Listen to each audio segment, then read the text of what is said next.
Welcome back to Becoming Unbound. I'm your host, Carly Butler, a former teacher turned podcast manager and a freedom seeker on a mission to build a life that's completely unbound. On this show, we dive into real, raw, and inspiring conversations with people who are boldly creating lives outside of the traditional mold. And today's guest is an extra special one. I'd love to welcome Robyn Clark onto the podcast. Robyn is a powerhouse entrepreneur who created the Jewelry Business Academy to help women confidently build and scale profitable jewelry brands. With a background in science and marketing, she brings a unique mix of strategy, structure, and heart to the way that she leads and mentors. Her passion for connection, collaboration, and helping others thrive is at the core of everything she does. And fun fact, Robyn was actually my very first podcast management client. So this is a very full circle moment that I am so excited for. Let's dive in.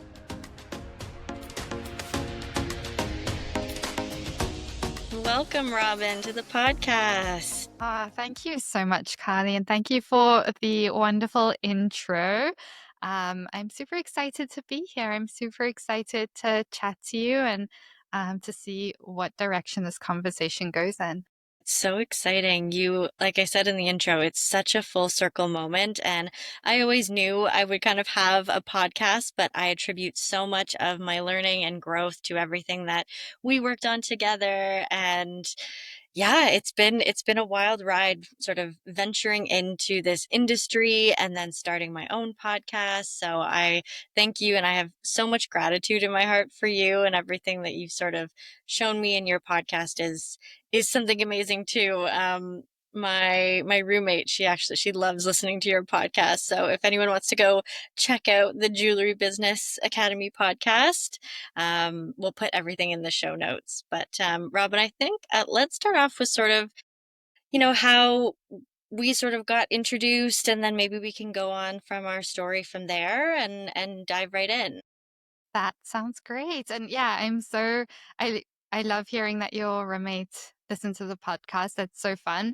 And yeah, honestly, Carly, just seeing you build this business and you're doing so well, it's just so inspiring and it's so exciting. And I love that you're now helping, so many other businesses get their podcasts out there and get their voice out there and build their communities. It's so awesome. Yeah, it's so interesting. I didn't realize getting into this how much of an amazing piece of marketing, and how this can be such a great tool for businesses. And it's you were sort of the first look into that it's not just always about entertainment, or you hear like the true crime podcast. Like, this can truly be such an amazing piece of marketing and establishing community and a client base through podcasting. It's really wonderful, and something that I don't know that everybody thinks about. Yeah, you know what? It's the most underutilized tool that we have for growing organically as a business. And so many business owners stay away from podcast marketing for one reason. And that one reason is that it's the most vulnerable. It's just the most vulnerable. It requires you being extremely visible, even though most of us are just publishing um, audio podcasts out there, but it's very vulnerable. And so people just don't do it. And the reality is, if you are just consistent, if you keep showing up, if you keep creating content that's going to resonate with your ideal customers or clients or in whatever, literally any business, realtors, hairdressers, like eh, coaches, product business owners. I do it with my clients, jewelry business owners.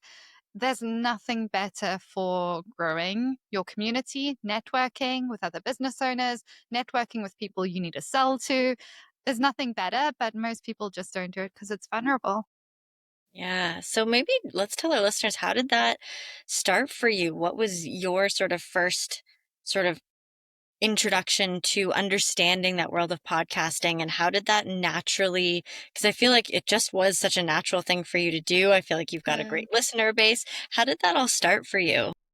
Yeah, this is so interesting because I first decided I wanted a podcast when I was a jewelry designer many years ago in Toronto. And I was just being exposed to and meeting so many other designers, so many business owners. And the more I got to know all these people, the more I was like, wow, everybody has a story. We can learn so much from everyone's stories and everyone's experiences. And it's just so fascinating. It's so inspiring. And I said to someone really close to me at the time, I want to start a podcast and start like talking about these to these different business owners and hearing their experiences. And this person who I love dearly, but is not in the world of business, is not in the world of entrepreneurship, is not in the world of podcasting, and was trying to protect me, they said, no, who's going to listen to you? There's no point. Like, stay away from that. So I shut that idea down and I didn't end up starting my podcast for about another 4 or 5 years, which is crazy. And it's just a reminder that ideas are so fragile. Be very careful who you share them with and be very careful whose feedback you're taking, because don't take feedback from people who aren't doing what you want to do. Take feedback from someone who's started a successful podcast and can actually give you valuable feedback. Don't take feedback from someone who has a fear of being seen and a fear of being exposed, because that was who was giving me this feedback. And I love this person dearly, but it was just not what I needed to hear. So eventually I did start the podcast when I had transitioned into coaching jewelry business owners. And it just seemed like a natural transition. You know, I was helping clients build and scale their jewelry businesses.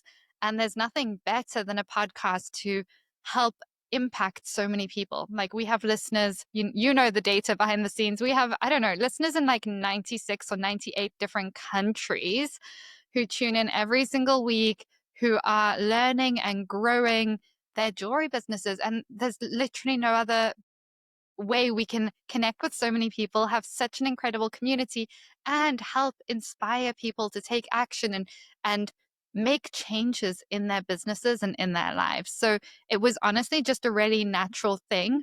But showing up on podcasts and using my voice was very unnatural. I shook like this through the first 15 episodes. I was so nervous. I was so uncomfortable being seen in that way. I was so uncomfortable talking on camera for that long.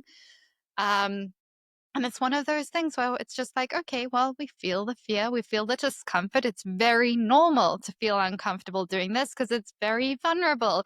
And we're going to do it anyway because we don't care about that. We don't want to allow that. You know, I'd already allowed that to stop me taking action for about 5 years. So I was like, okay, it's not going to get any less scary. We just got to do it. And I'm so grateful that I did.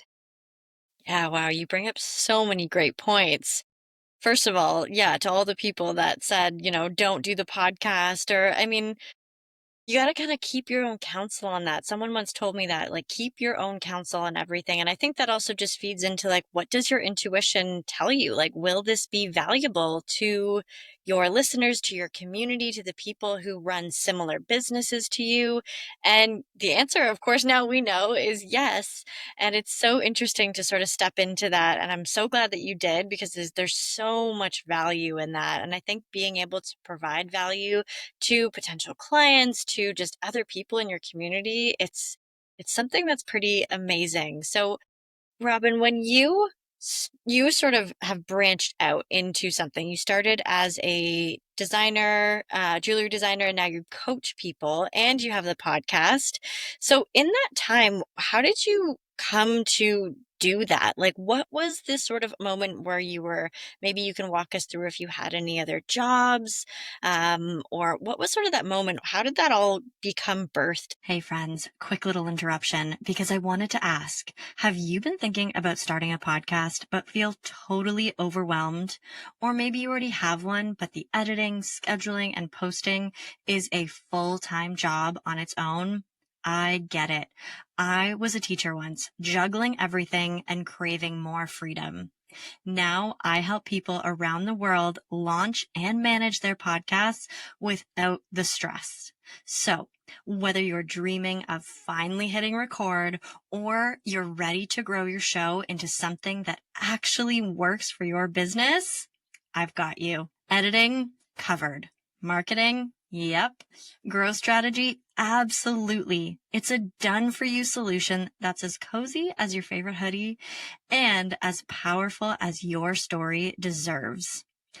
Head to carlybutlermedia.com to book a call with me today. Let's see if this is a fit and let's make podcasting feel easy again. Okay, now back to this magical conversation. Yeah, that's such a good question because it really, I mean, on one level, it happened organically. On another, I had to really kind of shift very much out of my comfort zone. I remember in the early stages, I was in the corporate world. I had had a corporate job, and then I had another one, and I was climbing the ladder, and I was made marketing manager, and I was thriving on one level. I was like going to work, loved my job, doing the things, um, and the first year or two, I was just like not really thinking about it. I was just like, great, I'm going to be director before I'm 30. I'm going to do this. I'm going to do that. And you kind of just get caught up in the day to day.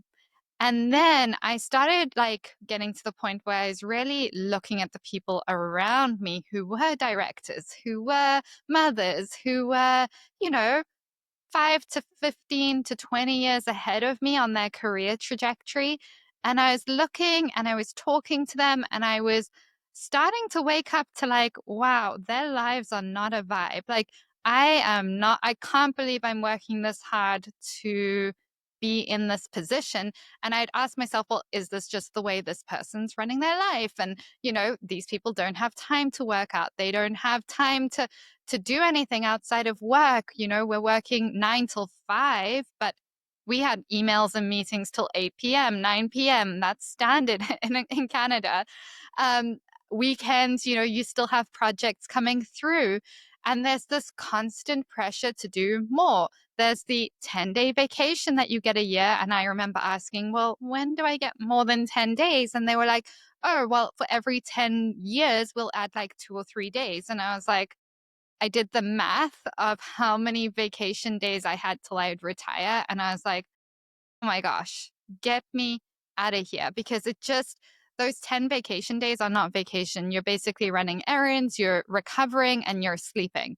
You're just trying to get your energy back. And I was like, it just felt so depressing to me. So I remember looking at other companies, looking at other jobs, talking to other people and being like, well, have you tried these companies? Have you done this? And I realized very quickly this was just a standard issue for with corporations, with working for other people.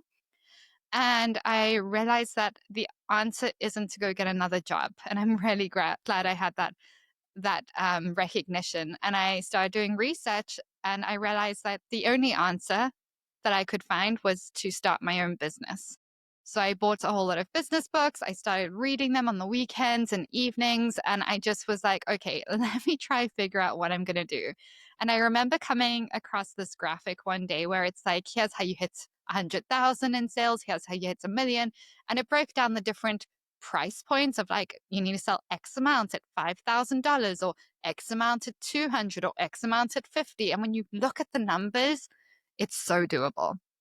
It's so doable. I was like, oh, I just have to find a product. I just have to figure this out because I can do this, you know?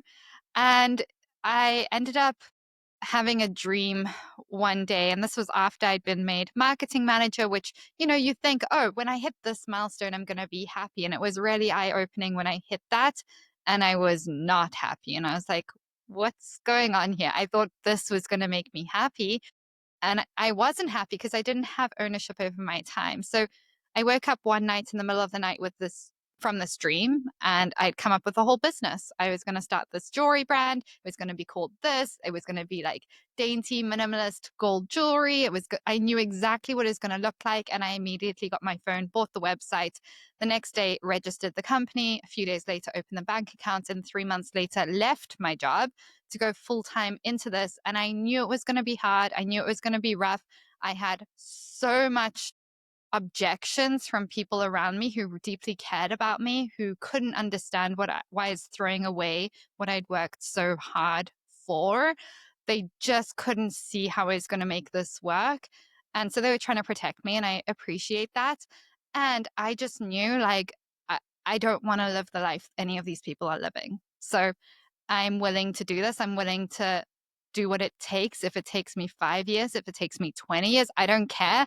I'm not going to suffer at a low level in the corporate world for my whole life. That's even worse than just going all in and suffering for a few years in entrepreneurship till you get to that point. So that's what I did. Went all in, eventually built this jewelry business, which was my full time for many years. And along the way, started like meeting a lot more talented designers because I obviously just taught myself how to make and design jewelry. So my stuff was basic, but I was good at marketing and I was good at getting my brand out there. And that's honestly the key to success in business. So I met a lot more talented designers who'd gone to design school, who did all this stuff, and their jewelry just wasn't selling the same because it's very hard to market and sell your own stuff. So a lot of blocks that come up, it's challenging. And so I started helping them on the side and eventually transitioned into coaching full time. And so now that's what I do. I help designers build and scale their jewelry businesses. Yeah, and I love that you said that there was a lot of people that didn't understand what you were doing. And it's so nice to hear you that like you actually looked into the like if you had a, if every entrepreneur had a crystal ball, I mean, I'm sure they would sort of look and see, what was the option for you in corporate, and you saw that and you were able to sort of see these other people's lives and recognize that that wasn't something that you wanted. And that is a beautiful kind of way of looking at it, to be like, okay, well, I could do that, or, like you said, you could do a little bit of short term suffering, in those first 1, 2, 3 years of business. And then suddenly now you do have autonomy over your time. You are working for your own goals. And I'm not suggesting everyone go run out and be an entrepreneur, right? Yeah. But having that entrepreneurial spirit to do something for yourself, or to be on a team that you're working for an entrepreneur and you're sort of like working towards this goal that's aligned with your values, there's something so powerful in that. And I'm so glad that you took the brave step and actually saw what your life could be and then said, "No, I'm going to go the other way," even Yeah. when people told you not to. Oh my gosh, I think about that a lot. Just so grateful. I did this when I was very young, early 20s, and I'm so grateful that I didn't know what I was getting myself into because I think the older you get, the more you'll talk yourself out of things. Because I'm just going to say it on paper, entrepreneurship has a lot of risks. If you want to write out all the risks of doing anything entrepreneurial, you can talk yourself out of all of it. And it's really beneficial sometimes just to be like, I know it's going to be hard. I don't want to know all the risks and I'm just going to go all in and get myself between a rock and a hard place and make it work because there's nothing quite like building a business from rock bottom. You have nothing left to lose from that point. It's really beneficial. It's very hard when you have a cushy corporate job that you've been in for 20 years. I call it the golden cage because now when you leave that and you start a business, you think to yourself, I need to leave and start at this level. And the thought of starting at the beginning just like keeps so many people locked in that golden cage, essentially. Yeah, I love that. I call them the golden handcuffs. That Oh, was yeah. my life that I saw of like being the teacher, doing the retired teacher thing, and everyone was like, "How are you walking away from this pension?" Like it seemed ridiculous what I was Mm. doing. And there is still parts of it where I'm like, I don't know what I'm doing.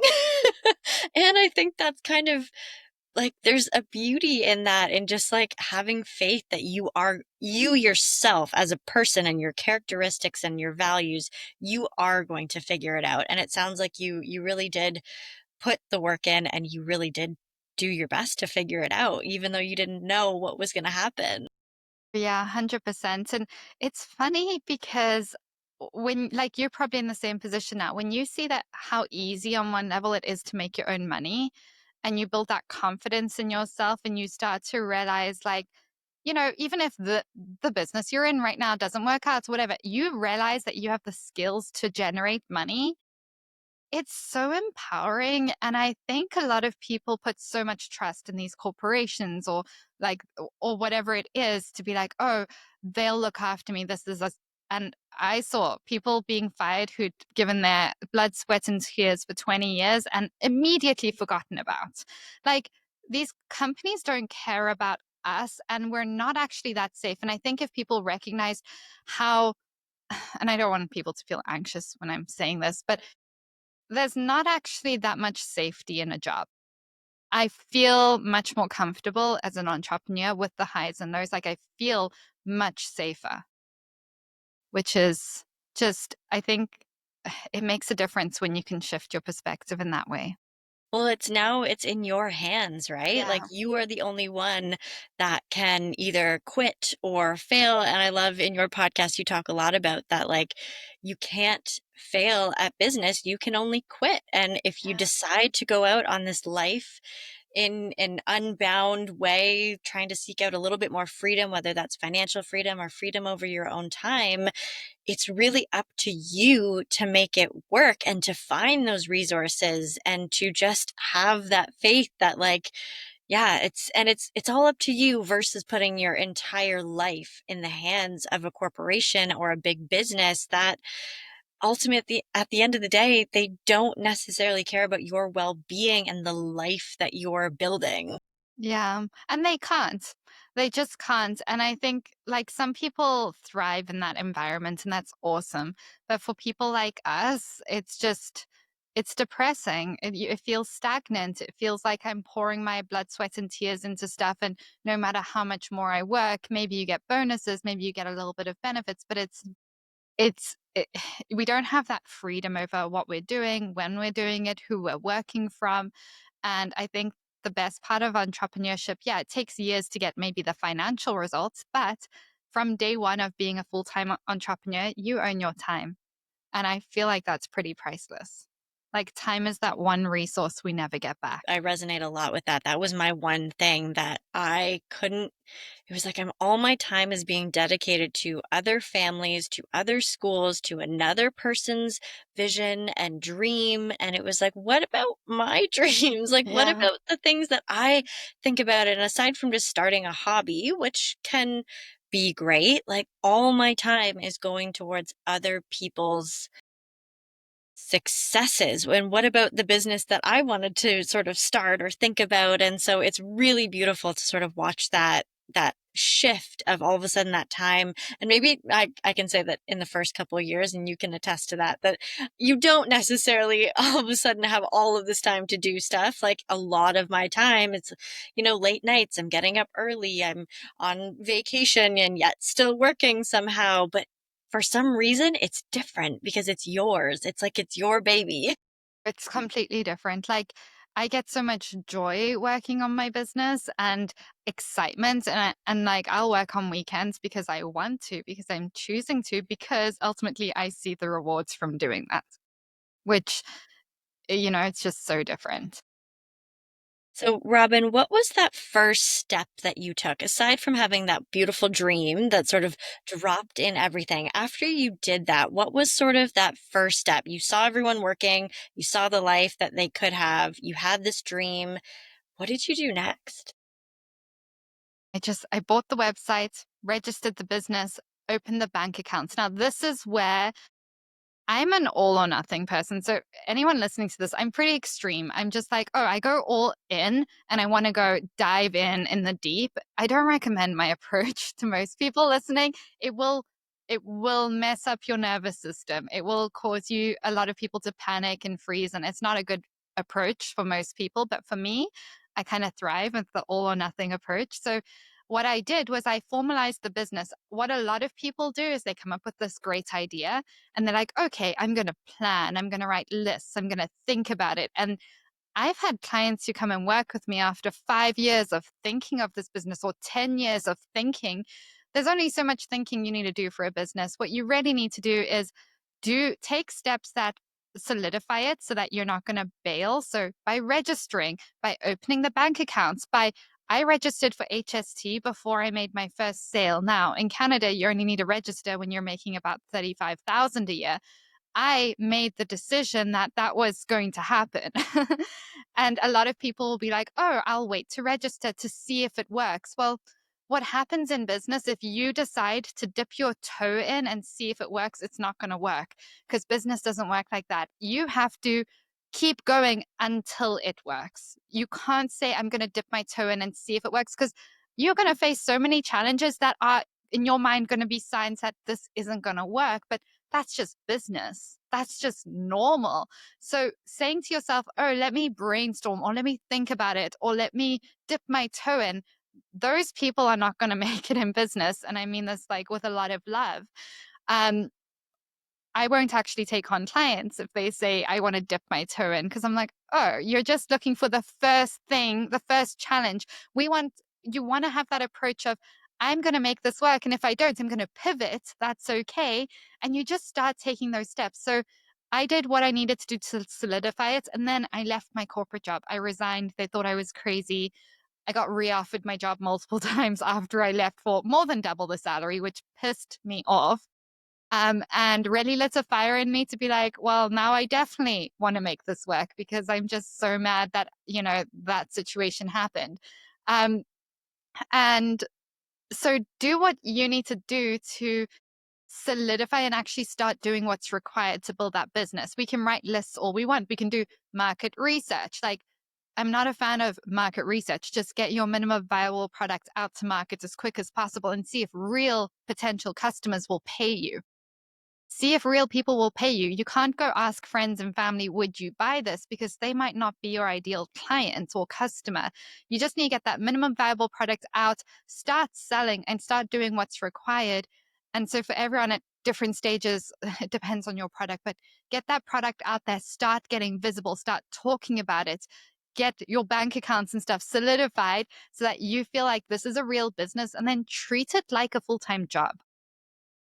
Like, if I think that's my best piece of advice, is treat it like a full-time job. And a lot of people will say, well, this is just a hobby. And you know what that does is it protects us from judgment, because when we say it's a hobby and it fails, it's like, oh, well, now it's not embarrassing to me to tell my friends and family that this failed because it was only ever a hobby.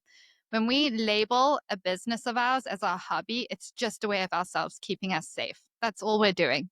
Because when we label it as a business, businesses can fail. Businesses can fail.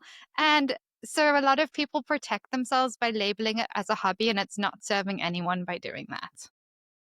Yeah, that brings up so many good points. I think the dipping your toe in it, it's the same as an entrepreneur who tries to do too many things. Like if you're just dipping your toe into either multiple things or just that one thing, yeah, it's not going to work. And I get it. Our body's always trying to keep us safe, and the people around us are going to try to keep us safe and say like, "Oh, hey honey, why don't you just try that and see Yeah. how it goes?" Well, Yeah. it's like you seeing how it goes probably isn't going to lead you to a life of freedom, from unbinding yourself from expectations of a life that you see as miserable, of all these different things. Like you're never going to fully get there. And yeah, it's really scary to go all in. I commend you, Robyn, for doing that. And maybe that's not everyone's style, but I can see how that would be sometimes the best way to just jump in the deep end and learn how to swim right then and there. Yeah, and I definitely don't recommend that to my clients or to anyone listening. There's sustainable ways to do this where you are going all in with the time you have while you have a corporate job, and you're building your business sustainably and getting it to a point where it makes sense to step away, and you slowly step away. You cut down your work hours to 4 days a week or 3 days a week, and you slowly transition. So I definitely don't recommend what I did to anyone. But going all in you can go all in and still have your corporate job and slowly transition, and that's what I actually recommend. I think that's a really smart way of doing it. Yeah. Speaking from Much two more people. responsible. Yeah. Two people who didn't do that, but Yeah. yeah. So you gained a lot of, I would say, freedom in this, and we talk a lot about freedom on the podcast. So I would love to hear, what is your version of freedom and how do you define it in your own life? Yeah, that's such a good question. So I think, everybody has a different version of what freedom means to them. And I think it's so easy for people not to even take a step back and like ask themselves this question.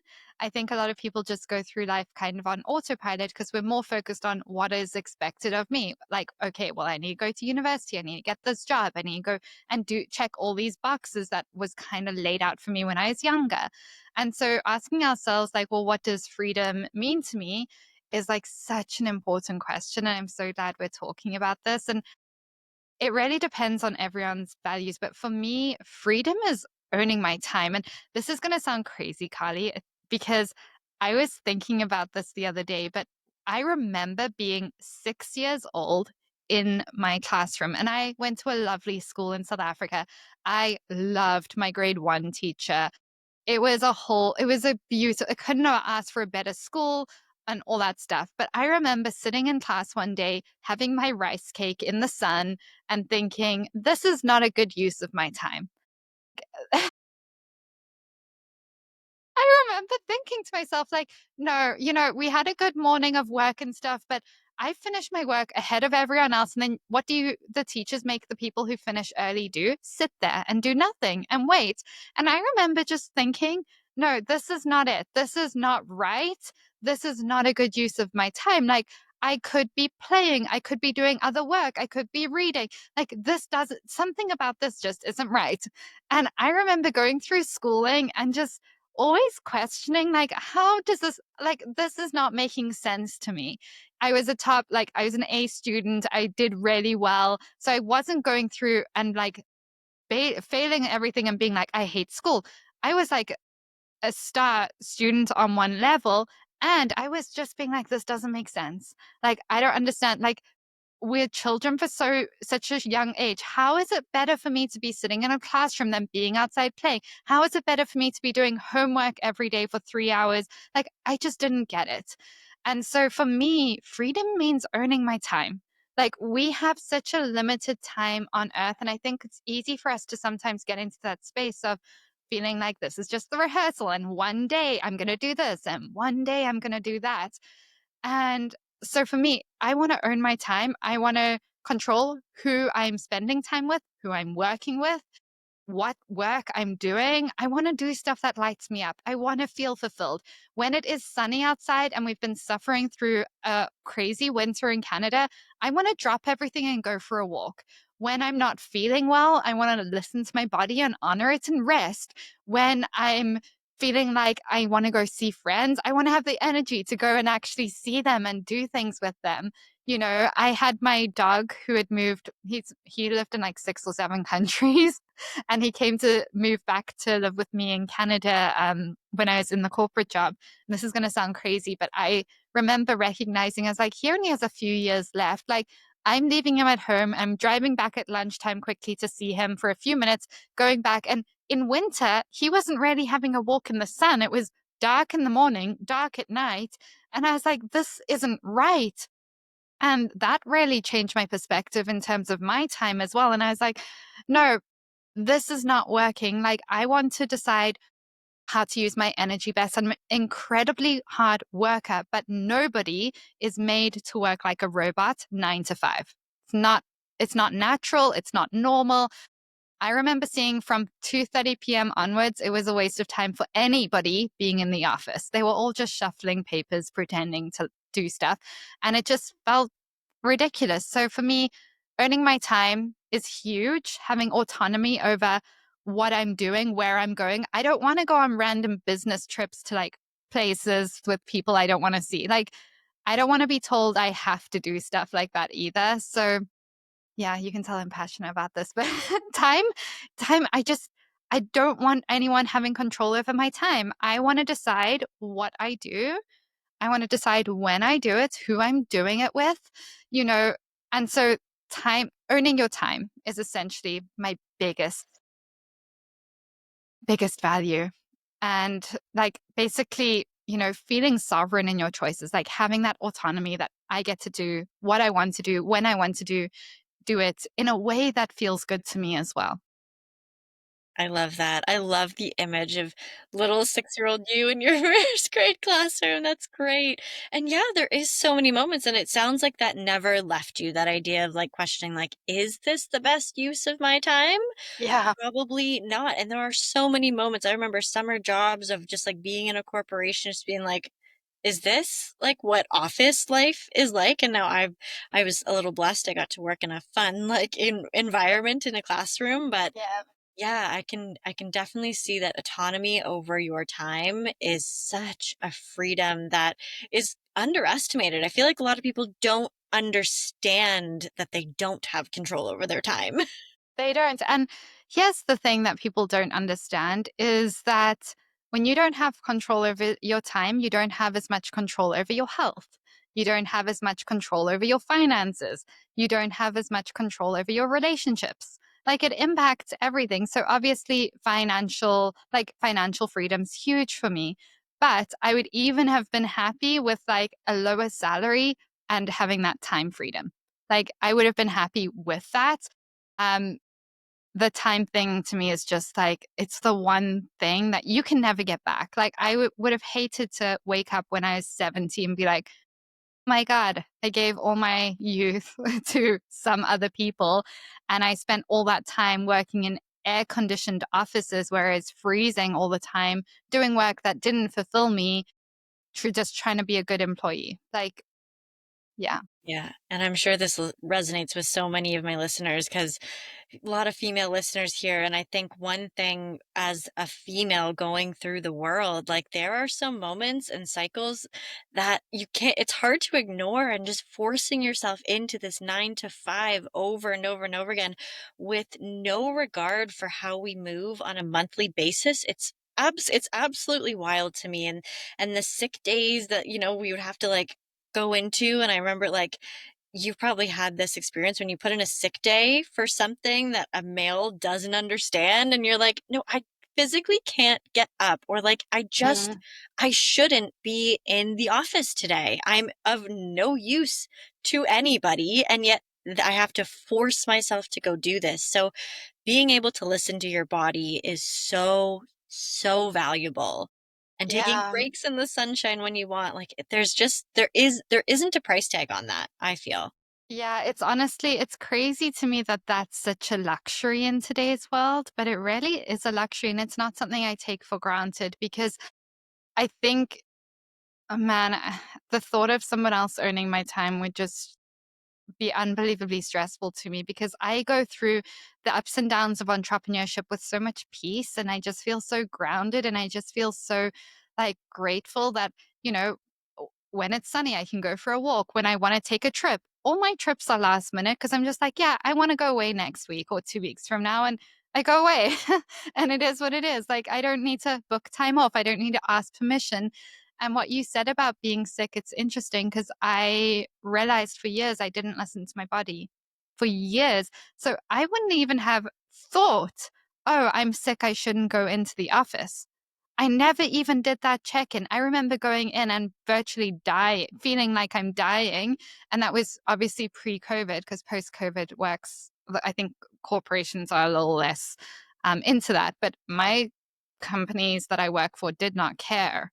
It was just like, you just come in. And it's crazy to me that we can go through, like, kind of punish our bodies in that way, like, just constantly force ourselves to push through. It's just wild.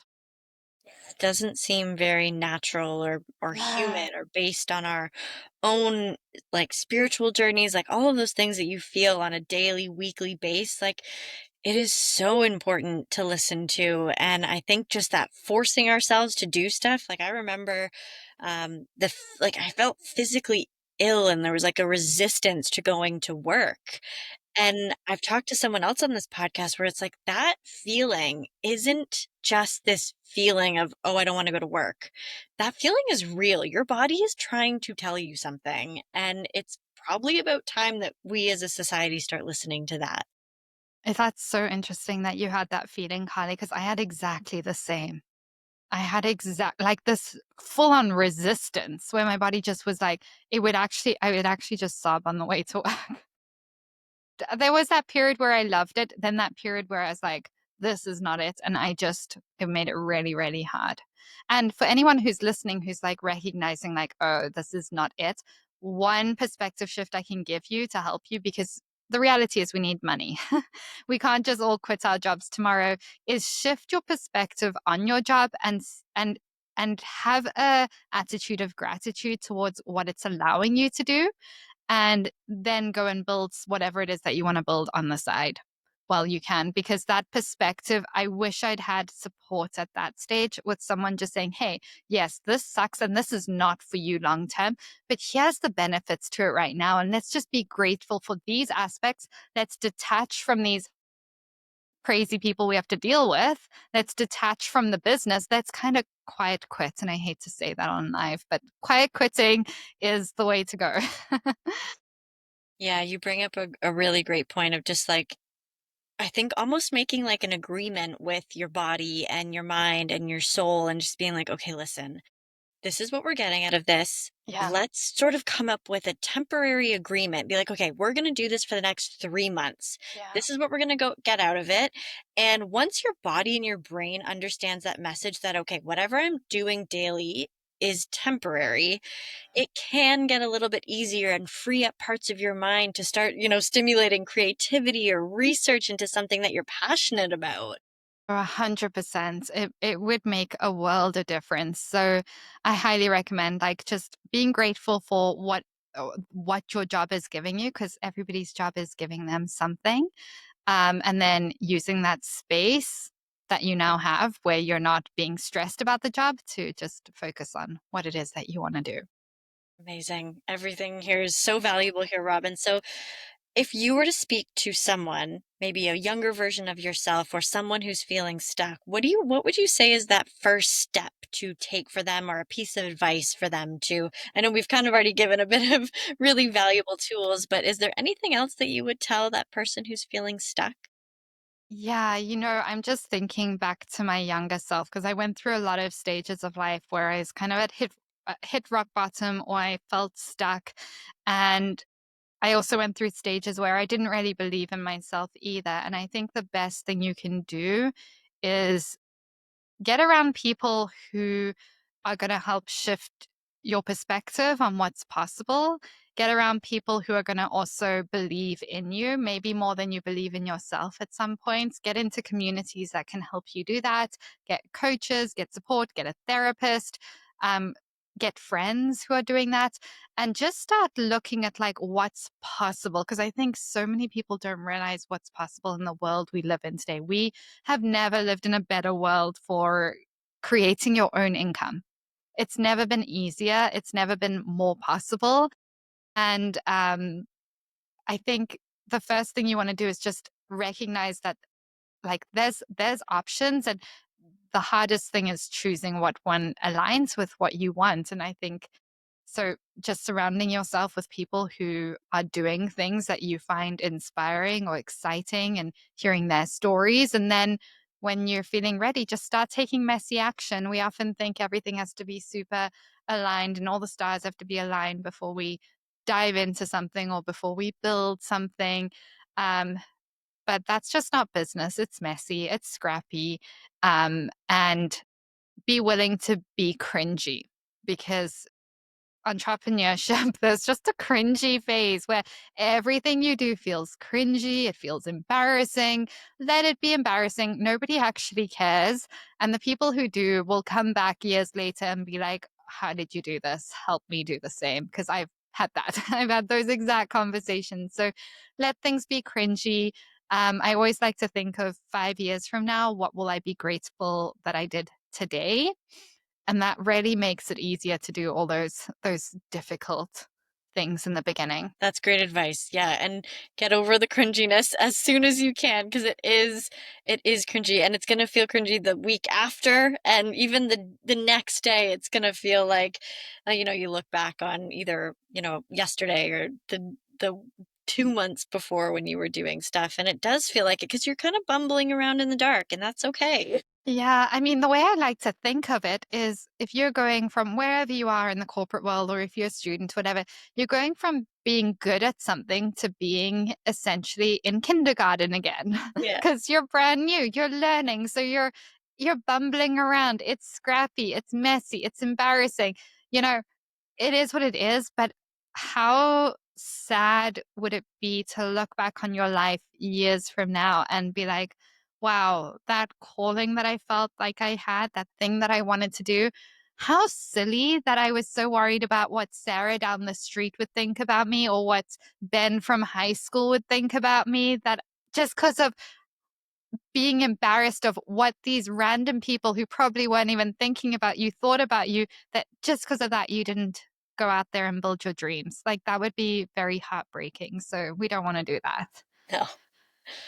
Amazing, Robin. So thank you for sharing all of your insight. So for all the listeners, where can we find more about you and your story and everything that you do for your clients and your business?